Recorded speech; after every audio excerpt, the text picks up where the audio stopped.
Welcome back, everybody, to Two Men and a Whiteboard. Today we're looking at the best motorcycles from Japan, the Big Four. Logan, last time they were clowning us in the comments, they called us Cheech and Chong. Can you believe that? As long as I can be Chong, I'm here for it. So you comment down below your favorite dynamic duo. Maybe next time we'll do this in costume.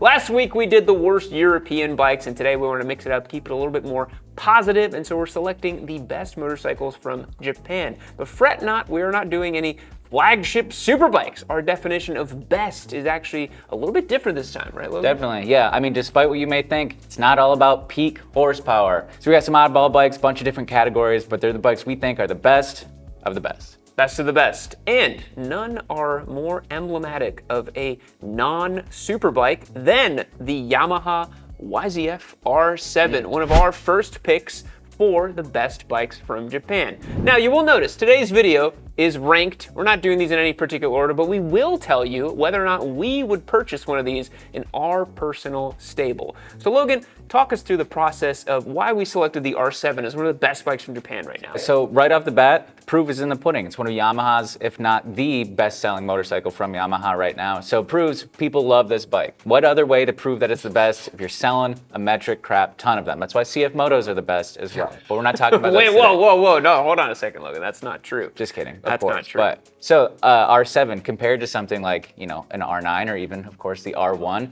talking about accessibility. What are the most people can have the most fun possible on a motorcycle? For me, the R7, you know, kind of takes the cake. It's not necessarily as diminutive as a beginner bike, but powerful enough to have some fun with. And there's a reason it's still so beloved, even though other bikes in the category that have come after it, you know, maybe make a little bit more power or have more features. The R7 holds strong for Team Blue. You know, we talk about this a lot on the channel about meeting the moment, right? And this bike has now been out for 5 years. It's on its second revision. It's got some new bodywork, a new IMU, a new dash. It looks really nice and spiffy. But when this bike came out, Logan, it was a big risk. Yeah. Like Yamaha, you know, they discontinued the R6. Everyone was confused, thought this was the new one, the new dog, but it's like not really that because it was like $3,000 cheaper. And guess what? Yamaha saw the canary in the coal mine. Everybody's broke. And so they were like, we're gonna get these broke squids, get them on R7s and get them in the R bike pipeline. And that's exactly what they've done. And I think Yamaha really did this best. They built a bike that is bulletproof reliable, straightforward to own, very fun, and it has that classic R bike styling. It looks really cool. For sure, yeah, I mean, just, of course, Yamaha sold a ton of MT-07s, but think of all the people who didn't buy an MT-07 because it's a butt ugly naked bike. That's very true. Probably thousands, if not hundreds of thousands, maybe millions. Maybe millions of people were like, I can't do that, it is too for sure ugly. And so yeah, the R7, yeah, solved for that problem. Now you get, yeah, the fun, punchy, reliable, usable engine and a more spiffy upmarket package. Yeah, I think this is one of the best out of Japan right now. But the big question is, Logan, would you buy one? Would you own one? No way. You don't seem like an R bike guy to me. We're gonna put the X right over here. Would I own one as a sport bike guy, as a fun-loving motorcycle guy? I also have to say, no, I will pass on this one. And my reason isn't just merely lifestyle choice as it is for Logan, just spiritually doesn't align with you, I would say. Mine is simply, I have no reason to own one unless I was gonna go like club racing with one, but I would probably stick to either like a Ninja 400 to go club racing or an actual 600. I think Twins Cup is great as an entry point for people who want to get started with track days and racing, but for me and my skill set, it's just not really well aligned. So yeah, R7, not something I would own. So what better way to challenge the prevalency of the R7 with a bike that kind of started the race-derived sport bike for the masses formula decades ago, you know, 40 years before everybody else was doing it. That is, of course, the GSX-R750 from Suzuki. Now this one's kind of controversial for us to put up here because 100%. We've talked a lot about how it's a dinosaur, it's not keeping up with the times, they're failing upwards, it's an heirloom product, it hasn't been updated since 2011. Why would we say it's one of the best out of Japan? I think you hit the nail on the head in regards to failing upwards, right? We've seen so many trends come and go in motorcycles, cars, fashion, whatever. I think now with so many new parallel twin, triple tech-laden motorcycles, there's something novel and something like intrinsically interesting about the GSX-R750 and the fact that you don't have to look in the used market. You can buy one factory fresh, brand new from the dealership with a warranty. It's sort of this like interesting idea. Like it's something that's so special about motorcycling, you know, compared to cars where there's so many DOT regulations and safety features and all these things that you can't make old stuff new. Yeah. And Suzuki proves you can make old stuff new. They do it across their entire lineup for the last 10 years or so. Yeah, it's pretty fascinating that you can still go get this motorcycle brand new. I mean, this is a cable throttle. You get no ABS. I think you can get it with ABS. It's as bare bones as it gets from a sport bike perspective. It has that kind of Goldilocks zone power of about 130 something horsepower. Right. It's fast enough to have fun with in most places. It's a really interesting motorcycle, and especially now when we have, you know, CF Motos coming out with some sort of 750, it's way heavier, way a bunch of bloat and tech, and it probably beams your data directly to a satellite. I mean, this thing has nothing intelligent about it. This is as dumb as a brick as it gets. And sometimes you want that out of your motorcycle. You know, you want a bike that's just simple, straightforward. You get what you pay for. And I think the price is a little spicy, right? Suzuki has this close to 13 grand, I think, or a little over. Like that's quite a bit of coin for something so old school. But again, imagine if you could go into a BMW dealership and get an E92 M3, exactly as they made it back in the day, factory fresh. This kind of stuff is not going to last forever. Right. So that's why we said it's a bit of an heirloom product, and I think one of the most interesting offerings in Suzuki's lineup. Totally. No, I agree.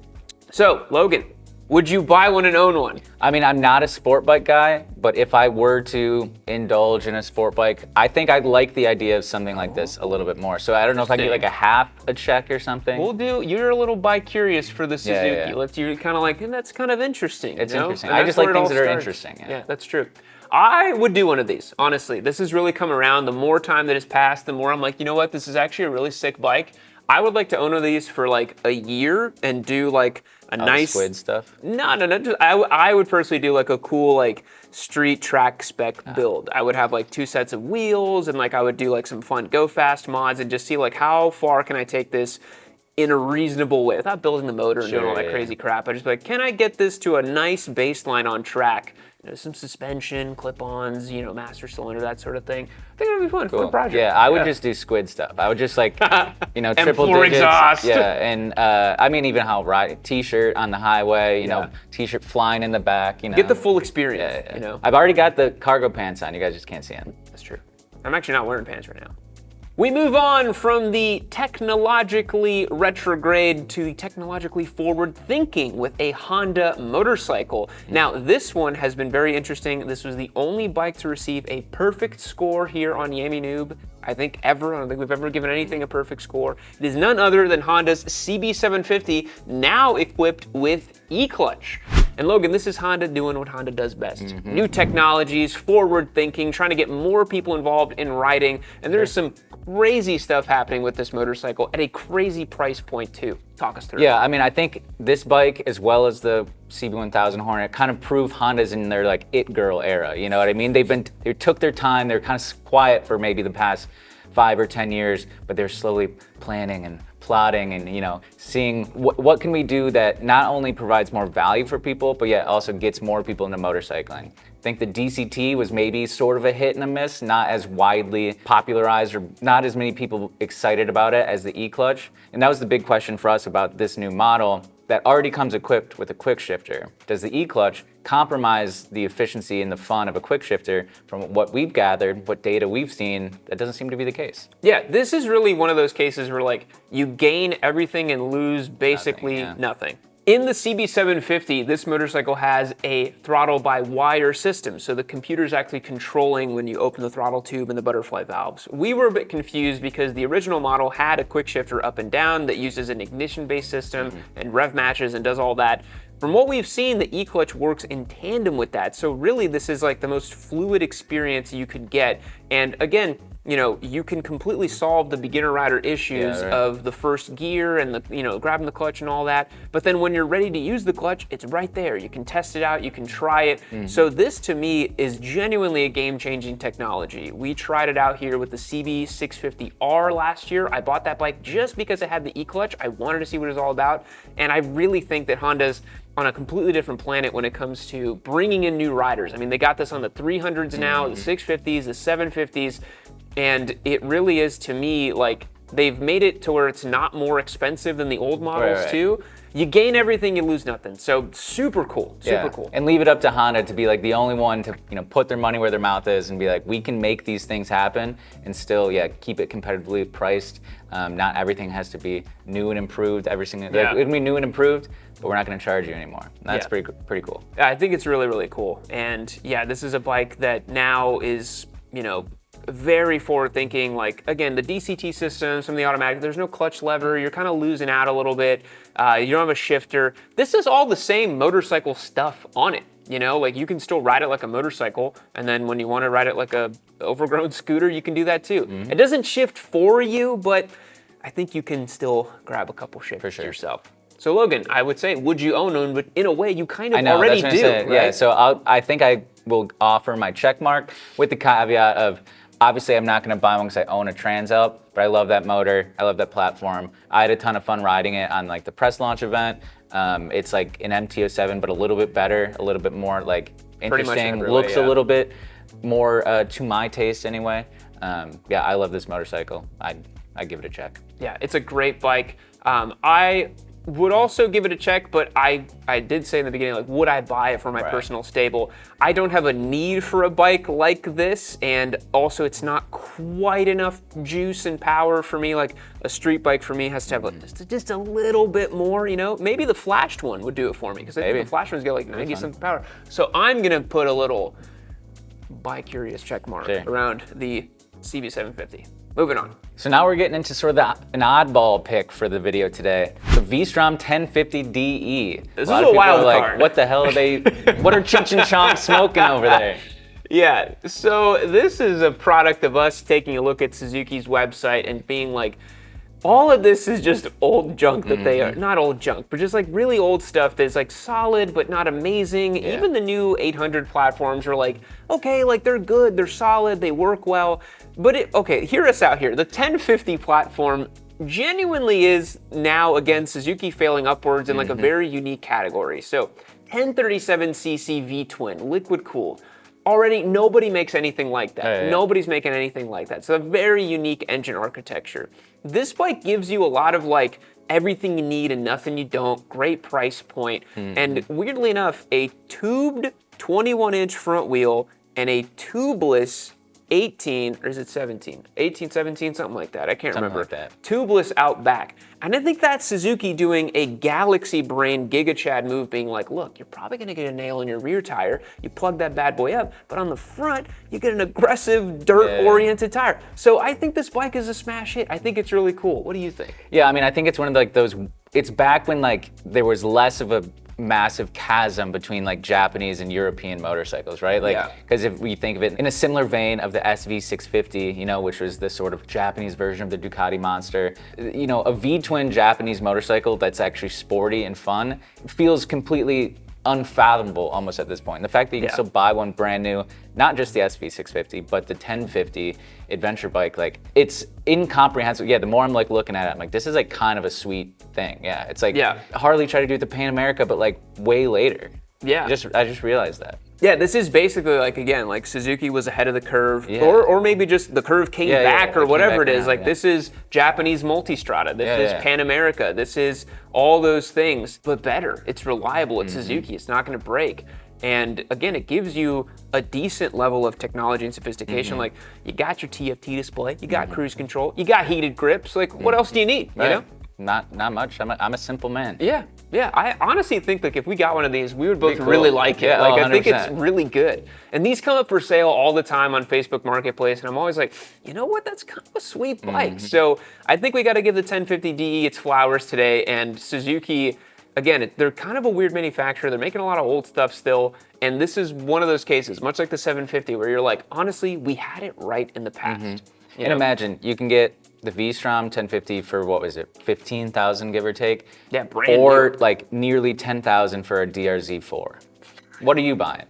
I know what I'm buying. It doesn't make a lot of sense. Or flip that around, how much is, you know, a multi-strata or a GS or whatever, right? Like this is easily half the price of those machines. Even an Africa Twin, it undercuts an Africa Twin by quite a few $1,000s. So this is kind of a sleeper hit. Versys 1100, 19 grand. This is 16. So I don't know. This to me, the more I look at it, the more I think about it, very interesting bike. Would I own one? Absolutely. I think I would go and buy one of these. Maybe as like a replacement to a Touareg that I've got right now, a little bit more power, character, charm. Sure. Sign me up, let's go. What about you, Logan? Yeah, I'm game too. All right, cool. Yeah. I might go cast wheels, which is just the regular one because I've already got the knobby thing with the transo. Yeah, that's true. I think the cast wheels, but yeah, big V-twin, what's not to love? All right, guys, it's time for an official Yamaha PSA. Motorcycles get stolen way more often than you think. And the worst part is that most of the time, it happens fast and quietly. No broken glass, minimal drama, in and out in less than a minute. Manimoto is dedicated to changing that narrative for the better. Manimoto is a smart wireless GPS tracker built specifically for motorcycles. There's no wiring, no complicated install. You literally pair it with the included key fob, hide the tracker somewhere on your bike, and you're done in like 10 minutes. Here's where Manimoto trumps basic AirTags. When you walk away with the key fob, the system automatically arms itself. If your bike gets moved and the fob isn't nearby, it doesn't just send some notification you're gonna ignore. It calls your phone and sends you the live GPS location. So instead of finding out your bike's gone 3 hours later, you know immediately and you can track it in real time. The battery lasts up to a year and you can move it between bikes, and it's one of those things you hope you never need, but if you do, you'll be glad it's there. If you want a little peace of mind every time you park your bike, check out Manimoto. Hit the link in the description down below and use the code YAMMYNOOB for 10% off the Manimoto 9. Thanks to Manimoto for supporting the channel. Now let's get back to the show.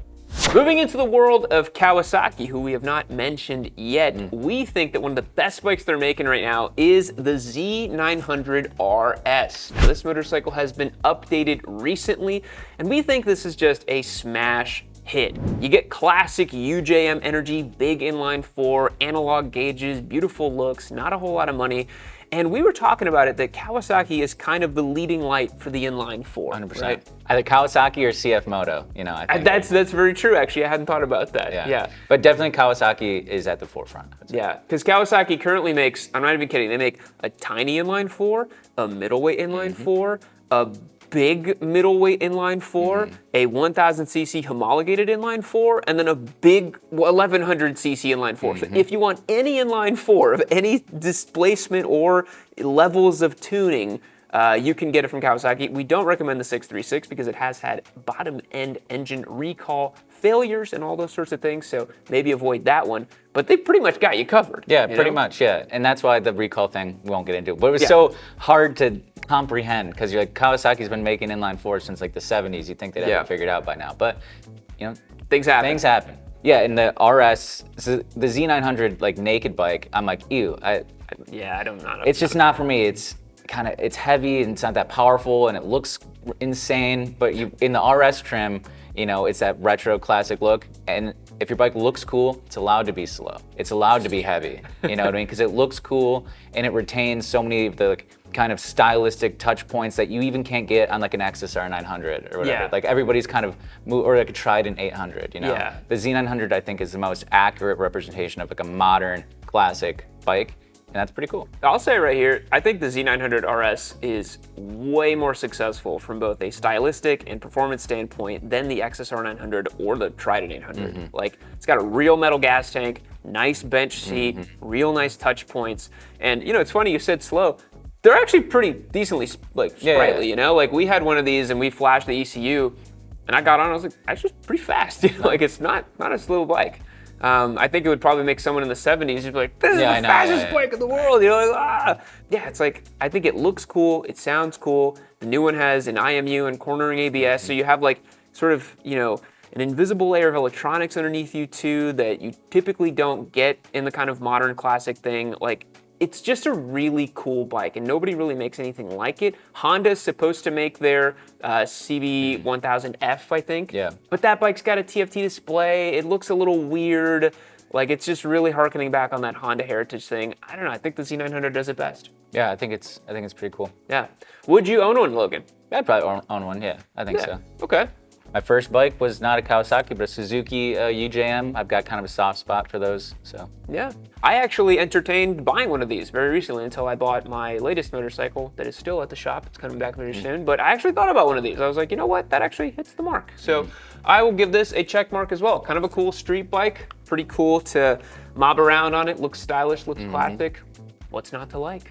So I think a lot of people probably saw this coming, that this motorcycle would find its way into the video at some point. Is, of course, no introductory needed, even though I'm giving an introduction. That's kind of the joke. Yamaha MT-09SP. MT-09SP. I mean, this could easily be the #1 pick. What can we even say about this bike that we haven't already said? I mean, this is just like the leading light for Japanese middleweights, going toe-to-toe with any European motorcycle, doing it more reliably, doing it with definitely some unique panache with its styling. But the way that they've refined this platform over the last 12 years or so since its inception is pretty phenomenal. Like, you ride a first generation FZ09 and you ride a new MT-09SP. They're completely different. They're completely different. You're like, you ride that new MT-09SP and it feels like a street triple competitor. Like, it actually feels like a real competitor to this. Yeah, I think it's just a knockout hit. And like we were talking about earlier, you know, all motorcycles have this sort of Venn diagram of performance, reliability, character, whatever. And rarely do you get all three. Rarely, if ever. The MT-09 SP specifically, you pretty much get all three. You get the character of a fun 3-cylinder engine, you know, 117 or so horsepower, of course, 69 foot-pounds of torque. You know, who could forget that? And stomach the looks, you know, what's not to love? Yeah, I think that's the only thing that maybe pulls it back from some people, because it does have that extremely unique Dark Side of Japan styling. It's probably the reason I wouldn't get one. I'm just gonna put that little X right here. I need my bikes to look a little bit more stylish, a little bit more interesting, but the performance is just undeniable. Like, when I had one of these as a giveaway bike in 2024, I got the chance to put a lot of miles on it. I was just like using it as like my own personal bike for a while, just like cruising around with it. And I was like, what can this thing not do? You know, like you can mob around with it for hours on end. It's super comfortable to ride. It's just great. It makes a great sound. It has so much torque on tap. It feels genuinely fast. It's ultra reliable and bulletproof. I'm kind of like, there's really nothing you can say bad about it. You know, like, it's just a great motorcycle. Yeah, you just have to be incredibly vain and superficial and be like, because similarly, I couldn't own one either.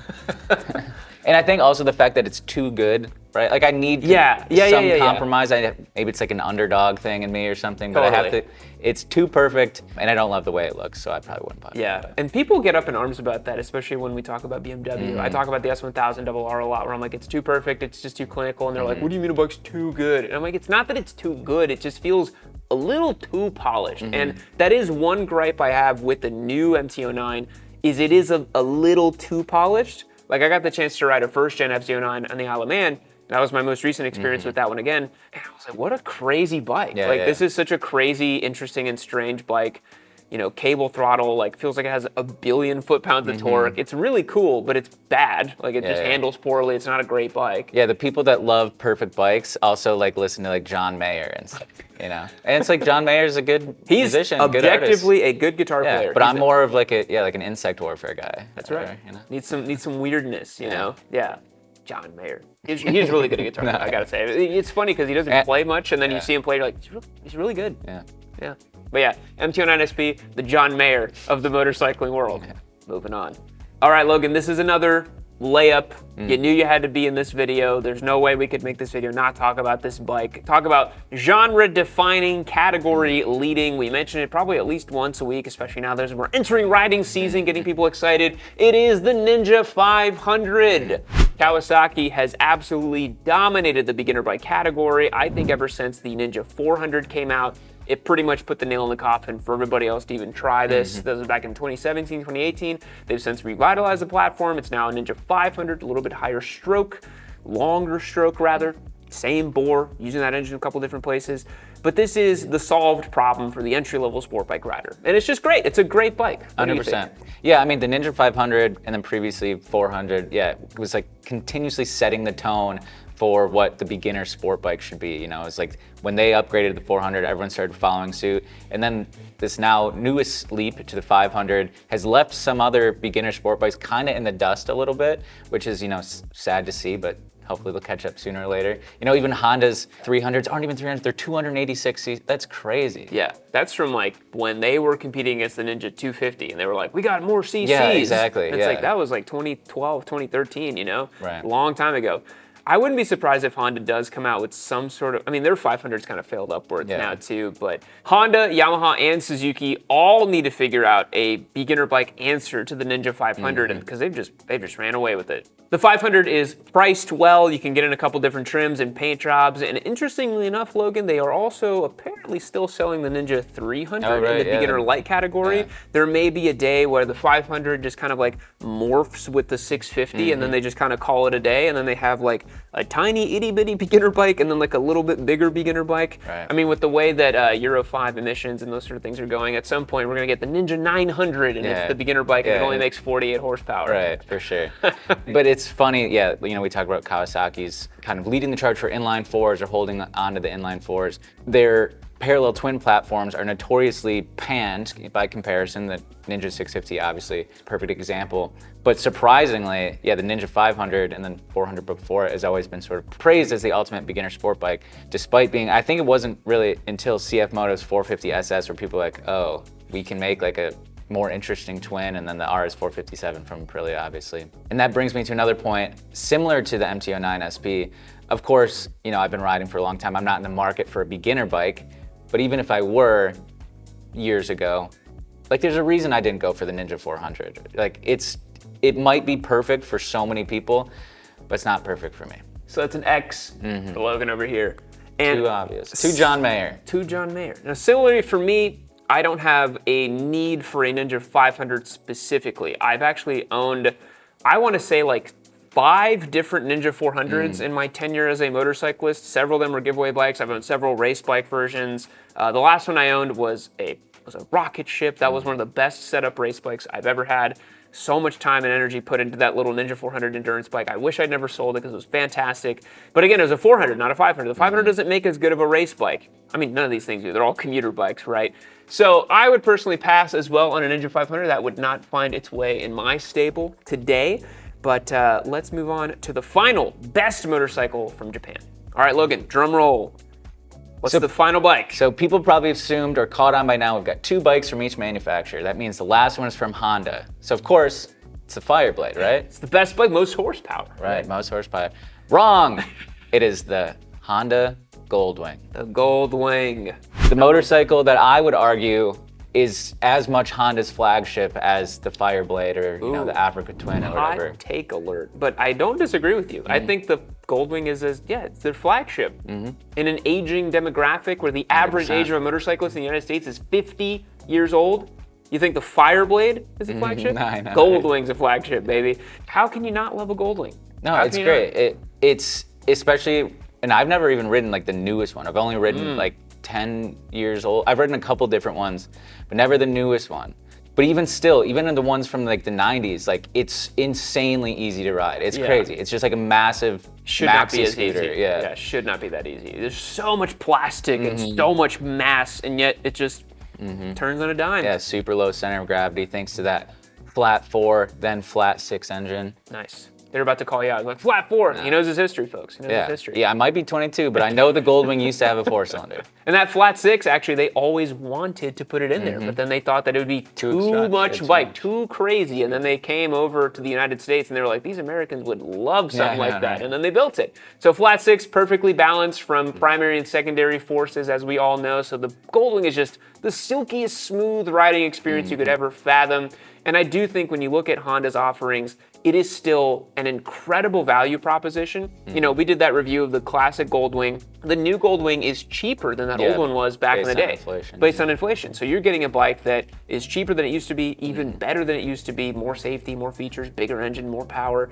And I'm like, it's just, I don't know how they keep selling them for like 25 grand, 26 grand. I mean, it's a lot of bike for 26 grand. It's just a volume game, probably. Yeah. And I think it shows, we're talking about best bikes, right? Like it represents so much of Honda's, not just engineering prowess and manufacturing excellence, but like business understanding of how motorcycles are sold and how you can like make a bike that appeals to so many different people. And again, the Goldwing has stood the test of time, right? It's decades and decades of aging men have enjoyed this motorcycle and probably will for forever as long as we can continue to afford them, you know? That's true. So the Goldwing, it's phenomenal, it's exceptional. Would I own one today in my stable? I have to say no.